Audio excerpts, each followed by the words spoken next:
Hello, and for today, December 14th, we have our reading from the book of Luke, chapter 14, New International Version, beginning with Jesus at a Pharisee's house, verse 1.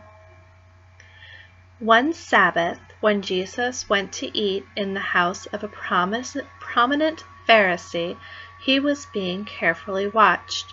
There in front of him was a man suffering from abnormal swelling of his body. Jesus asked the Pharisees and experts in the law, "Is it lawful to heal on the Sabbath or not?" But they remained silent.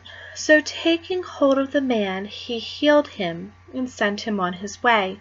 Then he asked them, "If one of you has a child or an ox that falls into a well on the Sabbath day, will you not immediately pull it out?" And they had nothing to say. When he noticed how the guests picked the places of honor at the table, he told them this parable.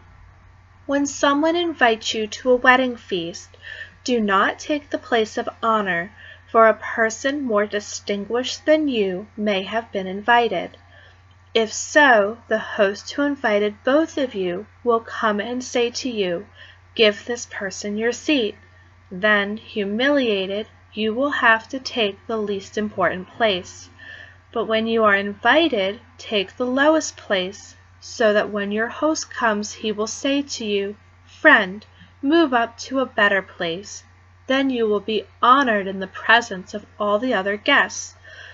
For those who exalt themselves will be humbled, and those who humble themselves will be exalted.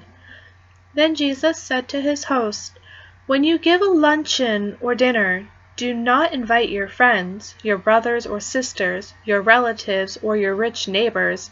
If you do, they may invite you back, and so you will be repaid. But when you give a banquet, invite the poor, the crippled, the lame, the blind, and you will be blessed.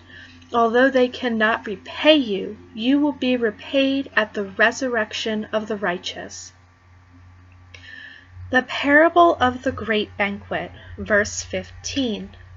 When one of those at the table with him heard this, he said to Jesus, "Blessed is the one who will eat at the feast in the kingdom of God." Jesus replied, "A certain man was preparing a great banquet and invited many guests.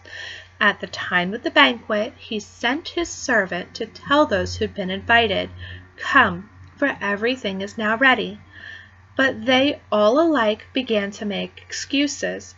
The first said, 'I have just bought a field and I must go and see it. Please excuse me.'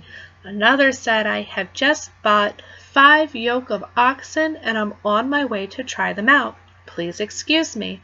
Still another said, 'I just got married, so I can't come.'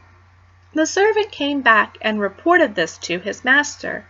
Then the owner of the house became angry and ordered his servant, 'Go out quickly into the streets and alleys of the town and bring in the poor, the crippled, the blind, and the lame.' 'Sir,' the servant said, 'what you ordered has been done, but there is still room.' Then the master told his servant, 'Go out to the roads and country lanes and compel them to come in, so that my house will be full. I tell you, not one of those who are invited will get a taste of my banquet.'" The cost of being a disciple. Verse 25. Large crowds were traveling with Jesus, and turning to them he said, "If anyone comes to me and does not hate father and mother, wife and children, brothers and sisters, yes, even their own life, such a person cannot be my disciple. And whoever does not carry their cross and follow me cannot be my disciple." Suppose one of you wants to build a tower. Won't you first sit down and estimate the cost to see if you have enough money to complete it? For if you lay the foundation and are not able to finish it, everyone who sees it will ridicule you, saying, "This person began to build and wasn't able to finish." Or suppose a king is about to go to war against another king. Won't he first sit down and consider whether he is able with 10,000 men to oppose the one coming against him with 20,000? And if he is not able, he will send a delegation while the other is still a long way off and will ask for terms of peace. In the same way, those of you who do not give up everything you have cannot be my disciples.